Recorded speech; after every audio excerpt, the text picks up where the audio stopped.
Olá, caros ouvintes, sejam bem-vindos a mais um episódio. E hoje vamos falar aqui com o investigador Andrés Malamud sobre as eleições no Brasil e a consequente eleição do Jair Bolsonaro. O investigador Andrés Malamud, vocês já conhecem do congresso organizado pelo NECPRI, onde tivemos o Bruno Rocha e a Mafalda Infante, a quem agradeço imenso a vossa participação no episódio.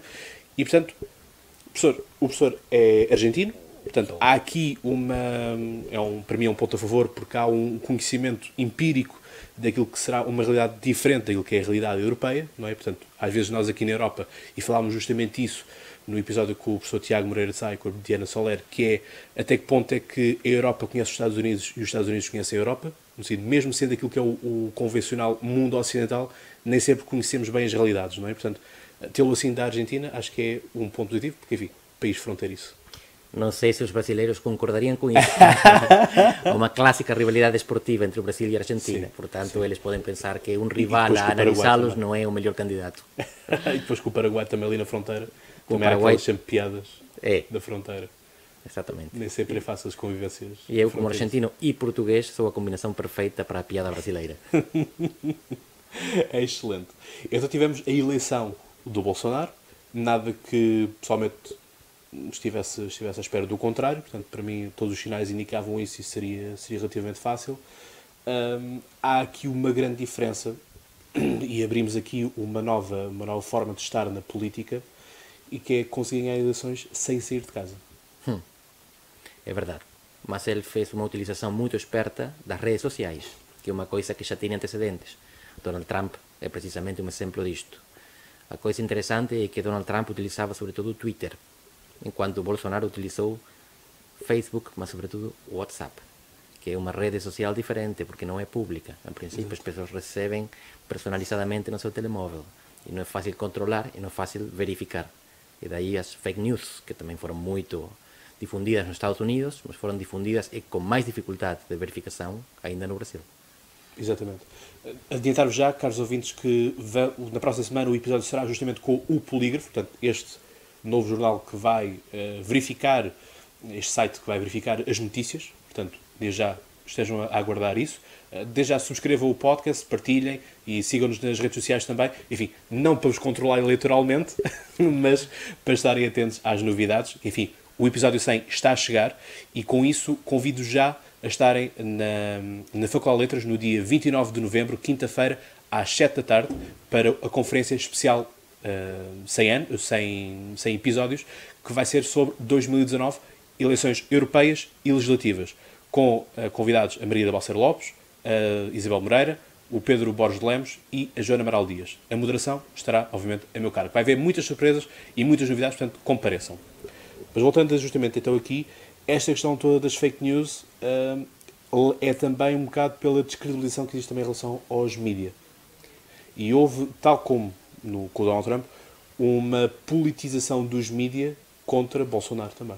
Houve uma demonização dos mídias por parte de Bolsonaro e vice-versa. Também. E ganhou o Bolsonaro, como tinha ganho previamente o Trump. E isto é muito engraçado, muito interessante e contra o que muita gente pensava.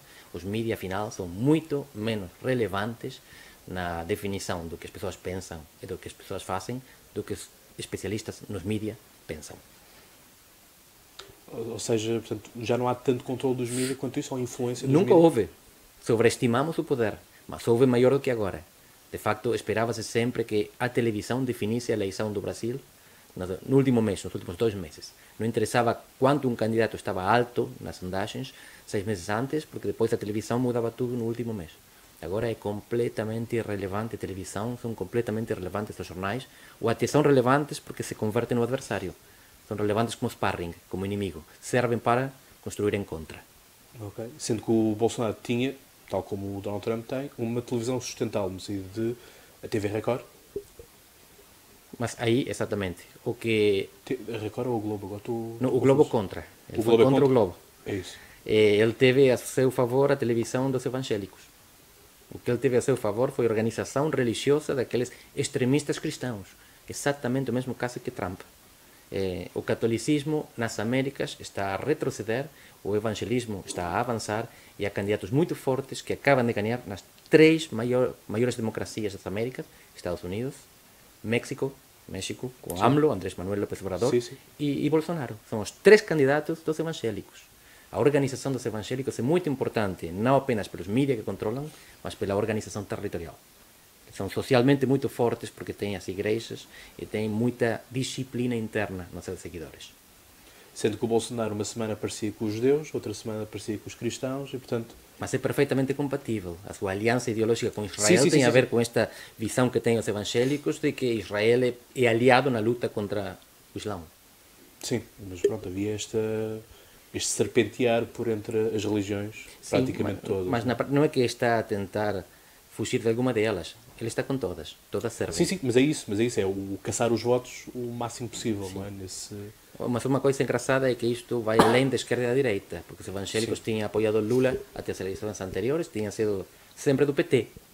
Tinham apoiado o PT até há pouco tempo. Viraram nos últimos meses. Porquê? O que é que levou a alterar aquilo que estava? Em parte o discurso identitário de valores religiosos de Bolsonaro, em parte porque o PT tornava-se inapoiável com a sua falta de meia-culpa e a sua ligação com os casos de corrupção. Aquela frase da campanha de Deus acima de todos, não é? É isso. Mas o Brasil, neste aspecto, também muito parecido com os Estados Unidos. No dólar dos Estados Unidos está a expressão In God we trust. Deus está na moeda. E no Brasil é a mesma coisa. No real está Deus seja louvado. São países hiper religiosos. A religiosidade está em todo lado. Há candidatos que conseguem encarná-la. Exatamente. Portanto, eu, num encontro que tive em Coimbra, um encontro europeu, havia uma pessoa que falava, estávamos a falar justamente desta questão das ameaças à democracia e dos populismos a crescerem, e ela falava justamente de uma questão que é a Europa, com esta imigração em massa, e nós há bocado em off estávamos a falar justamente disso, que é a Europa é laica. Não é? E, no entanto, há uma coisa que nós ainda não estamos preparados, que é para voltarmos, do ponto de vista daquilo que foi, por exemplo, as monarquias absolutas, que tinham como base de direito de poder a religião, não é? O rei é um enviado de Deus, e portanto estamos a voltar para uma espiritualidade que a Europa não está habituada a analisar, não é? Certo. E cada vez tem mais. Sim, impacto. mas a Europa também vai virar para aí. É muito provável, com esta radicalização que se produz a partir do ingresso de estrangeiros religiosos, provavelmente haverá um backlash, uma reação pela negativa, e não esqueçamos que metade das bandeiras da União Europeia até tem a cruz. Todos os países nórdicos, Grã-Bretanha, vocês procurem também qual é o símbolo de as quinas. Sim, A cruz está em todo lado. A bandeira grega, e na Grécia até há pouco tempo os documentos nacionais falavam de a religião porque isso era que definia o caráter nacional, por contraposição com os muçulmanos turcos. Essa é aquela questão eterna. A secularização da Europa durou por um bom tempo. Eu não tenho a certeza que vai continuar a durar. Interessante a análise. E portanto tivemos aqui uma campanha, na minha análise, muito negativa, ou seja, era sempre o não, o ele não. E eu pessoalmente nunca vi nenhuma eleição em que o não ganhasse, no sentido de, por exemplo, quando foi o não ao Brexit, o Brexit ganhou. Não é? O ele não, o Haddad perdeu. Não é? Portanto, até que ponto é que houve tantas falhas e tantos tiros nos pés por lado do PT e daquilo que, se quisermos pôr a nível de blocos, o bloco dos defensores da democracia, nesta questão toda de falar-se apenas do Bolsonaro e mandar-se abaixo do Bolsonaro e não mostrar-se, ok, nós somos melhores do Bolsonaro por isto. O não pode ganhar se fizer uma campanha pela positiva. Em 1988, no Chile, o referêndum para aprovar a Constituição do Pinochet perdeu. Ganhou um não. Mas a campanha do não foi uma campanha arco-íris. Uma campanha muito afirmativa, muito alegre. Aqui o que falhou foi isso. O discurso nostálgico foi mais dos opositores a Bolsonaro do que do Bolsonaro. A campanha do Bolsonaro acabou por ser muito alegre, muito novedosa, muito futurista, com as pessoas a dançar na rua. Enquanto ele não, acabou por ser mais zangada do que Bolsonaro. Bolsonaro começa com um discurso de raiva, de ódio, contrário e negativo, e acaba por ser um discurso de esperança. Eu sei que dizer isto é antipático, mas é simplesmente olhar para as imagens. Sim. Os antipáticos ficaram aqueles que diziam ele não, e com isso demonstraram intolerância. Tal. E depois a mesma forma de vestir é curiosa, no sentido de uns supostamente vestem o Brasil, outros vestem o partido. Grandíssimo acerto estratégico de Bolsonaro, grandíssimo erro estratégico do PT. E depois há aqui uma questão que é muito simples e confusa de analisar, que é se supostamente Lula da Silva ganhava as eleições, caso concorresse, Haddad faz uma colagem a Lula, portanto, na primeira volta é tudo, eu sou o Lula, não é? Haddad é Lula, eram os cartazes, não é? Mas depois na segunda volta muda o discurso, portanto, descola-se um bocado do Lula e ele começa a recuperar alguns pontos percentuais, mas que não foram suficientes. E muitos dizem que, se calhar, a abordagem devia ter sido sempre a mesma da segunda volta e não a da primeira volta. Não é? Realmente, 16 anos do PT causaram muita moça, não é? E, portanto, o Bolsonaro explorou essa moça. É assim. Mas o PT participou nas 8 eleições que houve desde a normalização democrática brasileira e sempre chegou no primeiro ou no segundo lugar. Portanto, é fácil dizer que o PT perdeu, mas de facto é o único partido que se mantém. Entretanto, na primeira eleição, o PSDB, que depois ficou no segundo e no primeiro em 6 eleições, não apareceu e agora desapareceu. Quer dizer que se nós avaliamos as 8 eleições que houve desde a democratização na década de 80, o PT é o partido mais bem sucedido da história brasileira. A questão é que, evidentemente, houve aqui um problema de estratégia eleitoral. O PT não fez o meia-culpa que muitos setores do eleitorado estavam à espera. Não fez uma proposta de futuro. E, sobretudo, Haddad não tem o carisma de Lula. Tal e qual. Tal e qual. E lá está, foi uma campanha muito passiva. Quer dizer, cantarem o Bella Ciao em versão ele não, com violinos, quer dizer, desvirtuam tudo aquilo que é o Bella Ciao que nós conhecemos, não é? E que marca tanto aquilo que são os comícios de esquerda, não é? O 1º de Maio, por exemplo. Enfim. É que nunca devia ter sido uma campanha de esquerda para a segunda volta. A campanha de esquerda era para a primeira volta. A partir daí tinha que campanha de democracia. Exatamente, despir a camisola vermelha e vestir a camisola branca da Unidade Nacional, da Paz. Senão a brasileira, porque já estava pelos bolsonaristas. Foi um erro estratégico ou uma demora estratégica, porque a intenção foi precisamente afastar-se de Lula, mas não fez a tempo. A primeira coisa que ele faz quando passa para a segunda volta é ir visitar Lula na prisão, e depois não volta. Mas já foi. Devia ter virado logo. Há muito agora esta análise de que o Bolsonaro não será presidente, no sentido de será uma marioneta, mas que será apenas a porta de entrada para uma verdadeira ditadura militar. Que leituras é que conseguimos fazer disto? Não vejo atores que estejam interessados numa ditadura militar de tipo nenhum. Os militares não estão interessados nisso. De facto, no seu gabinete, que ainda não sabemos de quantos ministros será, ele prometeu 15, mas é provável que seja maior, haverá 1/3, provavelmente, de militares. De generais, sobretudo. Isto é importante. Ele é militar, mas não é general. Ele é capitão. Foi obrigado a sair por um ato terrorista que ele tentou cometer para solicitar aumento de rendimentos. Queria um aumento salarial. Ele planeou um ato terrorista, quando foi descoberto, foi obrigado a demitir-se. Então, ele não era respeitado pelos generais. Antes, pelo contrário, era desprezado.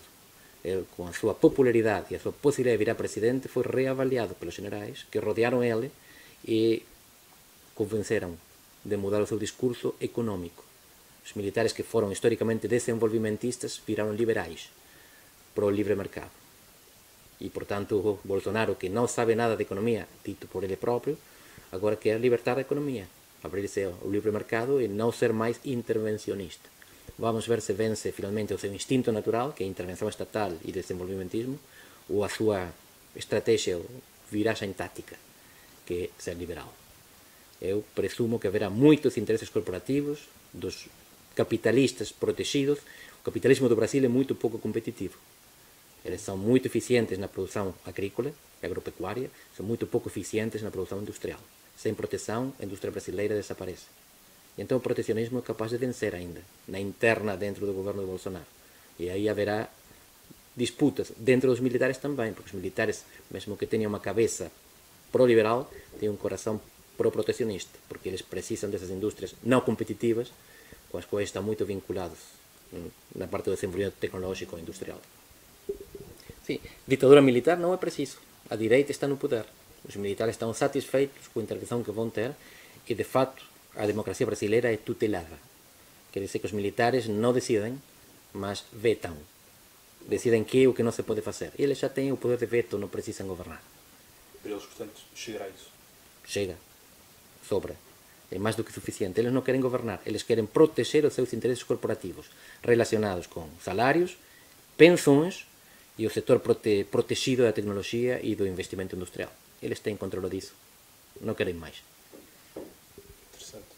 Há aqui, e, enfim, nós estamos agora aqui a ver também o mapa daquilo que é o eleitorado base, não é? E onde é que se perde. E há aqui uma questão que para mim sempre foi interessante, e que é a questão do Nordeste. Nordeste, bastião do PT. Um discurso de Bolsonaro que ele dizia que não queria ter o voto nem de negros, nem da comunidade LGBT, nem do Nordeste. No entanto, ele consegue ganhar no Nordeste. Isto também não podemos esquecer-nos também um bocadinho que foi explorado, e do ponto de vista eleitoral e de campanha, bem, que é a crise na Venezuela. Portanto, este discurso todo do anti-PT, do estilo, se o PT continua, vamos ser iguais à Venezuela. E a crise humanitária, neste momento já é uma crise humanitária, já não será apenas uma crise política, económica e social, já é mesmo quase de calamidade, assusta muita gente, sobretudo os países vizinhos. Há 5 regiões no Brasil, Bolsonaro ganhou em 4, perdeu no Nordeste. Fez uma boa eleição, mas perdeu.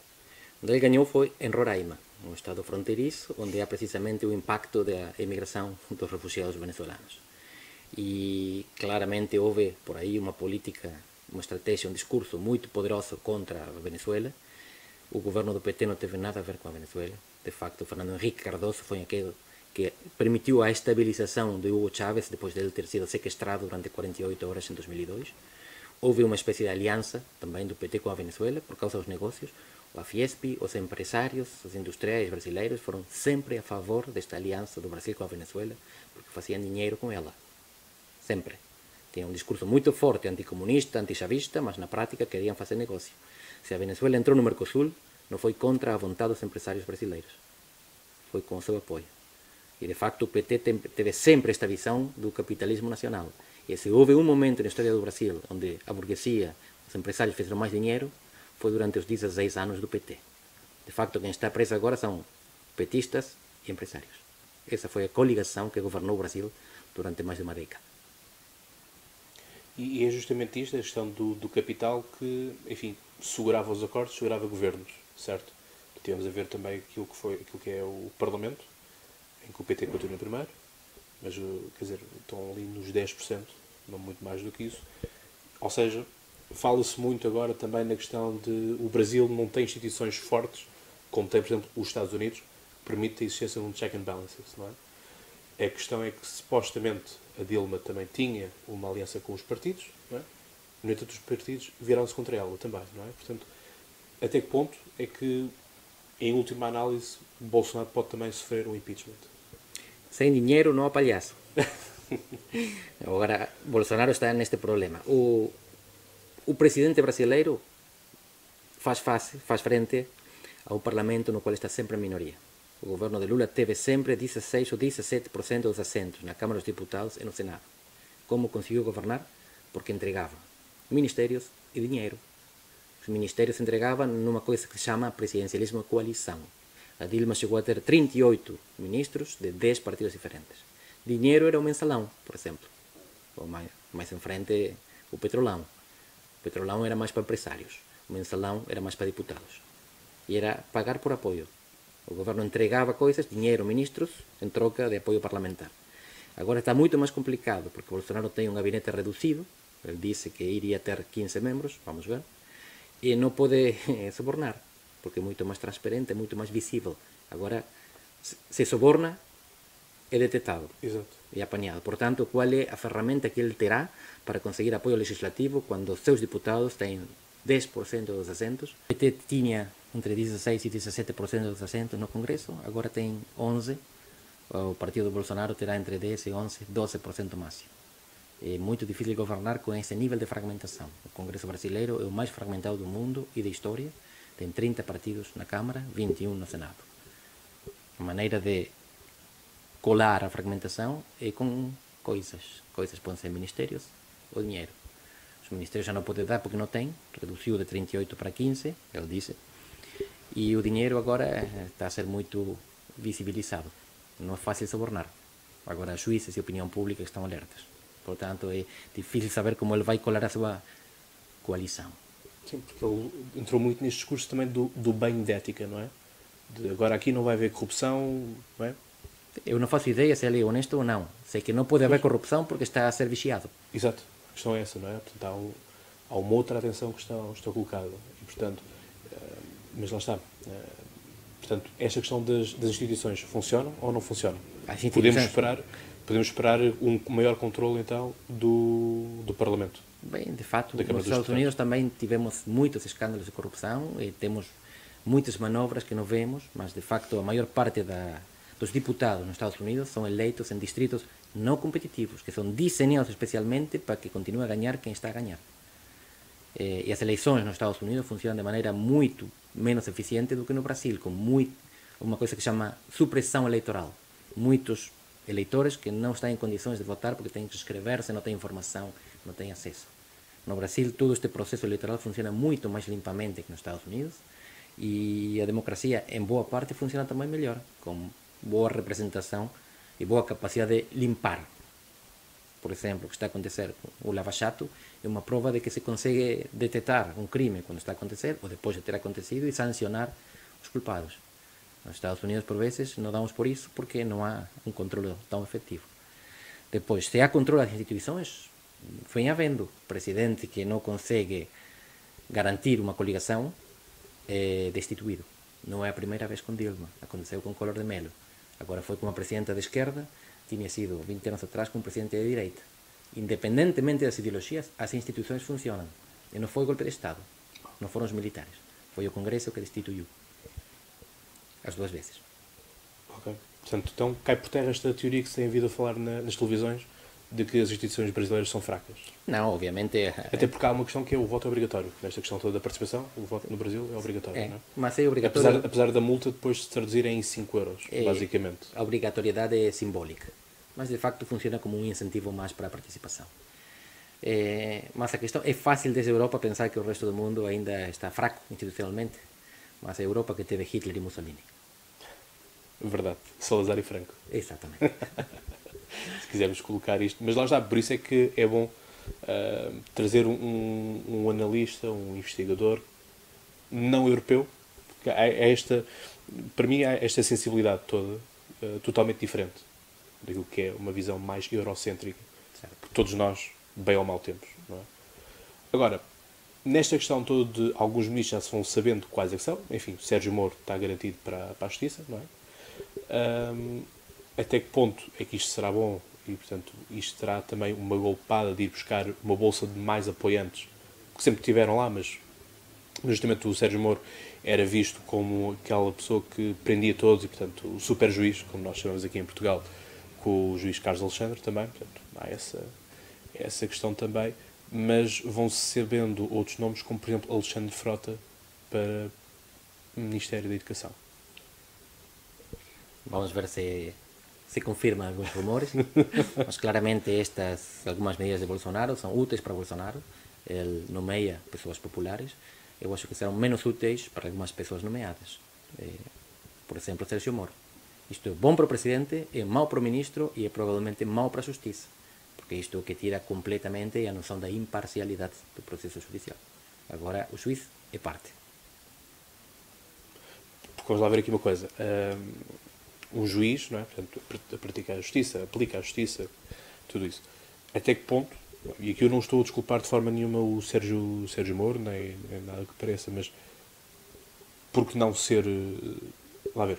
A questão é, se não fosse Sérgio Moro, um juiz podia ir para o Ministério. Não é? Aqui é mais a questão da pessoa em causa do que propriamente da função com que tem, como antes. E uma blindagem para Bolsonaro. Ninguém pode dizer agora que Bolsonaro vai tentar estancar a sangria, parar a investigação contra a corrupção, porque coloca no seu gabinete o tipo que liderou a luta contra a corrupção. Então, com isso, ele fica fora dos focos. Ele já não pode ser investigado, ele é impoluto. É brilhante a jogada de Bolsonaro. Quem faz um cálculo que provavelmente se demonstre errado é o juiz Moro. Sim, tal e qual. Vamos ver o que é que também os índices de popularidade do Sérgio se sobem, se baixam, se mantêm, enfim, por aí.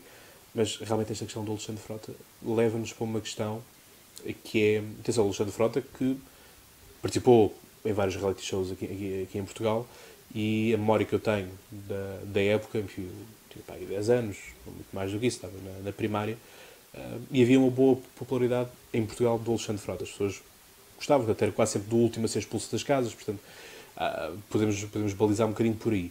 Mas esta questão de muitas vezes os candidatos que nos aparecem, quer para a Câmara dos Deputados, do ponto de vista federal, mas também depois do ponto de vista estadual, às vezes torna-se um bocado ridículo os candidatos que aparecem, a campanha com que fazem, enfim, o tiririca, vota em mim, pior do que isto não fica, não é? Quer dizer, enfim, isto leva a que haja uma pouca seriedade na política brasileira, ou não? Sim, visto desde Portugal, sem dúvida, porque Portugal tem um superávit de seriedade. Mas no Brasil é muito frequente haver candidatos populares. Sim. Isto acontece nos Estados Unidos também. Eu lembro algum ator que foi presidente, Ronald Reagan, sim, Schwarzenegger, que foi governador, e tantos outros casos, Clint Eastwood, que foi também presidente da Câmara. Okay. No caso brasileiro, há muitos futbolistas, mas há também palhaços e há também militares. No caso do Bolsonaro, durante 27 anos, ele foi deputado simplesmente para defender os interesses da comunidade de segurança, salários e pensões de militares e polícias. E ele, durante a votação do impeachment de Dilma, teve um discurso que foi muito mais vulnerável que o do Tiririca. Tiririca votou com muita seriedade. A mesma coisa, mas muito seriamente, enquanto Bolsonaro dedicou seu voto ao militar que tinha dirigido o centro de torturas onde esteve prisioneira Dilma Rousseff. Então, por vezes, um palhaço mais sério que um capitão. Mas lá está esta questão toda que, enfim, que em Portugal, pessoalmente sou a favor de um sistema em que escolhemos diretamente o nosso deputado, do ponto de vista de responsabilizá-lo. Portanto, muitas vezes nós dizemos, bom, isto são os políticos, são os deputados, o fazem e acontecem, quer dizer, acho que também tem que haver um maior escrutínio daquilo que são os atores políticos. Portanto, daí eu defender esta questão de um voto uninominal. Mas, de facto, no Brasil aparece-nos um grande carnaval, por assim dizer. No Brasil há voto proporcional, mas preferencial. De facto, as pessoas terminam votando pelo candidato popular e arrastando os outros. Sim. Mas, de facto, o voto uninominal é hiperminoritário no mundo. Não há muitos países que o tenham. Não. Na maior parte do mundo, o voto é mais ou menos proporcional. Sim, sim. E, portanto, enfim, tínhamos o progresso no Brasil, mas se calhar faltava um bocadinho a ordem. E foi justamente isso que Bolsonaro explorou. Enfim, é uma coisa que, se calhar, muitos de nós europeus concordarão, que é uma ida de férias ao Brasil, ali na zona do Rio de Janeiro, se calhar pode começar bem, pode acabar mal. E foi isso também muito visível quando foi a Copa, né, o Mundial 2014, no Brasil, em que, enquanto o Brasil esteve em prova, os ânimos estavam mais ou menos sossegados nas ruas. Quando o Brasil é eliminado por 7-1 pela Alemanha, começaram aquilo que eram os arrastões na praia. O coquetel que deu Bolsonaro como consequência tinha 3 componentes: corrupção, recessão e crime. O Brasil tem 3% da humanidade. 3% dos seres humanos são brasileiros, mas tem 15% dos homicídios. Mas a questão é que esses homicídios estão localizados. Não é qualquer um que morre, não é qualquer um que mata. O perfil daquele que morre é homem, jovem, negro, favelado. Portanto, não são os ricos brasileiros, nem tanto os turistas. Quem mais sofre é o mais pobre, precisamente. E são eles também que votaram no Bolsonaro. E isto, sobretudo no último mês, deu-se volta a maioria das favelas no Rio de Janeiro, que é também o estado do presidente eleito. Mas houve muito voto pobre em Bolsonaro, porque ele era que prometia que ia lutar contra o crime.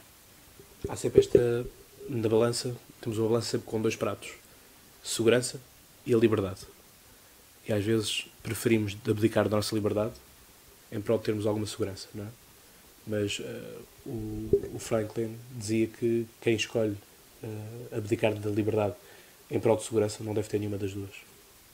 A questão é que habitualmente as pessoas não têm tão claro este dilema e o que pretendem é mais um bocadinho deste, mesmo que seja menos um bocadinho daquela. Não é tudo ordem, não é tudo liberdade. Vamos tentar encontrar um equilíbrio. Parecia que no Brasil o equilíbrio tinha-se perdido. 63.000 homicídios o ano passado, 63.000 mortos por armas de fogo o ano passado. E tudo isto foi crescendo ao longo da última década. Não houve nunca um momento de melhora. Quer dizer que o PT tirou 30 milhões de pessoas da pobreza, mas não os tirou da violência. Mas há bocado estamos a ver também aqui no monitor que o Brasil tem um total de homicídios do mundo inteiro quase. O mundo ocidental, os Estados Unidos, a Europa, a Austrália e a Rússia. Sim. É curioso como um país consegue albergar tanta criminalidade e como isso depois pesa. E é justamente isso, quer dizer, são pessoas que são supostamente as lesadas em relação àquilo que o discurso todo do Bolsonaro, que depois acabam também por votar nele. Isto, já tínhamos falado de um cartoon que era de uma ovelha que olhava para um cartaz onde estava um lobo, que o lobo dizia vou-vos comer-vos a todas, e ele diz a verdade. Portanto, isto tudo é interessante do ponto de vista da psicologia e da ciência política. Estes candidatos, estes presidentes que estamos a vir a ter também. Isto tem a ver com uma coisa que em psicologia se chama de dissonância cognitiva, que é a capacidade de termos duas crenças opostas ao mesmo tempo. E as pessoas que votam no Bolsonaro não pelo que ele diz, mas pelo que ele simboliza, e sobretudo por oposição ao que estava antes. É exatamente o mesmo caso que Donald Trump. As pessoas não gostavam das suas declarações, mas não se importavam dessas declarações, porque no fundo estão preocupadas por outra coisa. E a declaração do Bolsonaro ou de Trump o que está a demonstrar é que eles são machos, homens fortes. No momento em que alguma sanga com ordem anterior, que é muito brando, que é muito mole, que gera criminalidade ou insegurança, então homem forte é a solução. É isto o pensamento de muitos que foram detrás deles. Mesmo forte. Mulheres, quando eles têm claramente um discurso que não é feminista. Tal e qual, portanto, um homem forte para um Estado forte. Aquela velha máxima dos anos 30. Sim. Portanto, estamos a voltar muito à Europa dos anos 30. Vamos ver. Na América Latina fala-se mais do que se faz. Na Europa faziam. As ditaduras que mencionamos antes, os totalitarismos europeus foram criminosos de massas. Na América Latina fala-se politicamente incorreto, mas o que se faz não é muito sério. Pronto. É justamente este o tópico, para irmos fechando aqui a conversa também, que é até que ponto, e eu na brincadeira digo sempre, eu ainda estou à espera do muro no México. Obviamente não quero que ele aconteça, mas é um bocado isto. Estamos há 2 anos. O Donald Trump falava sempre do muro, e ele não está construído. Nem tão pouco vai ser construído agora com os democratas, porque os democratas vão vigiar aquilo que é o orçamento, portanto vão vetar tudo aquilo que seja um orçamento despesista, pelo menos é a tradição dos democratas, mas é muito esta questão de, ok, ele fala, mas não deve ser tanto assim. Até ao dia que se calhar entramos numa roleta russa e achamos que aquilo não é tão bem assim e afinal é mesmo assim. Ainda não sabemos, mas a estratégia muito clara é primeiro bater para depois negociar. O Trump faz isso porque é negociador. Bolsonaro faz isso por instinto, porque é militar. Mas o facto é que eles falam duro e depois vão para trás e não tem custo. Não tem custo voltar para trás. As pessoas não faturam isso. E Bolsonaro, as últimas semanas de campanha, passou a fazer vídeos e a difundir vídeos onde ele estava com mulheres, com homossexuais, com negros, com pessoas das comunidades que ele tinha expressado previamente e compensava sem problemas. E ninguém faturava a contradição, a aparente contradição. Porque de facto o seu discurso não vale pelo conteúdo, vale pela forma, pela afirmatividade, pela ordem que ele pregona, e não pelo que dizem as palavras. As palavras não interessam, é o tom. Exatamente. Há uma semana ou 2 atrás, a mulher do Bolsonaro deu uma entrevista à TV Record, como era óbvio, a falar um bocadinho daquilo que era a relação. Portanto, os jornalistas sempre a tocar naquele toque. Bom, este monstro que nós vemos, supostamente, não é? Como é que ele era no âmbito familiar. E, portanto, ela expunha justamente a questão de ela ter um primo que era homossexual e que estava bem integrado na família. Se fosse uma coisa, nós até o toleramos, não é? E também falava de agora não me recordo do nome, mas de um negro que foi muito importante na campanha dele e que, aliás, aparece quando é aquela oração, não é? Quando, tomada de posse, basicamente, naquela oração, e ele aparece mesmo logo atrás do Jair Bolsonaro. E, portanto, há aqui uma desculpabilização do sentido justamente disso. A forma é esta, mas depois o dia-a-dia é diferente. A gente tende a olvidar, tende a esquecer uma coisa que é muito importante. Entre os valores tradicionais está a família, a religião, a tradição e a hipocrisia. Este é um valor tradicional fundamental. A hipocrisia é parte disso. Ele, quando fala esta coisa, depois, quando fala mal dos negros, depois não trata mal o negro que está na sua família, ou o homossexual que está na sua família, está a ser tradicionalista e, portanto, hipócrita. É o que a gente aprecia. Professor, agora mesmo para finalizarmos, o que é que esperamos daqui para a frente? O que é que contas é que poderemos eventualmente Todos fazer? os cenários estão abertos. Ele tem minoria no Congreso, pode conseguir maioria por causa das coincidências ideológicas, dificilmente por causa de soborno, não por ele ser honesto, mas por estar controlado, dificilmente pela distribuição de ministros no gabinete. Com minoria no Congreso, ele tem duas possibilidades, ou é destituído ou fecha o Congreso. Com maioria no Congreso, ele consegue governar. A questão é como será possível para ele construir uma maioria. No curto prazo, ele vai ter uma lua de mel. Um ano, provavelmente, mas depois tem mais 3 anos pela frente. A questão é como que ele consegue comprar vontades, e não estou a falar de corrupção, como ele consegue convencer 60% dos deputados e senadores que ele vai precisar para passar emendas constitucionais que no Brasil são indispensáveis para o governo. Ele pode conseguir simplesmente por causa do apoio da opinião pública. Se ele mantiver o apoio como faz Trump, então ele convence os deputados de que sem ele não são reeleitos. Mas para isso tem que crescer economicamente. Se há crescimento econômico, ele dura. Se não houver, o Brasil vai se tornar muito problemático. Vamos esperar. Esperar também que a situação no Venezuela melhore. Esqueça, isso não vai acontecer. Muito complicado, não é? Pois é, esta toda a questão de uma inatividade internacional, parece. Mas enfim, é o que temos e, portanto, as pessoas votaram, as pessoas têm o que têm também. Portanto, é por aí. Andrés Malamud, muito obrigado por esta conversa. Foi um gosto falar consigo e vermos esta nova realidade, uma outra leitura que nós não estamos tão habituados a ver nos mídia tradicionais. Por isso é que o vosso podcast é realmente um podcast de sucesso e que traz toda uma outra visão e que vos ajuda a conhecer ainda melhor o mundo. E, caros ouvintes, espero então por vocês dia 29 e, como eu costumo dizer, vocês já sabem de cor. Até lá, boas conversas.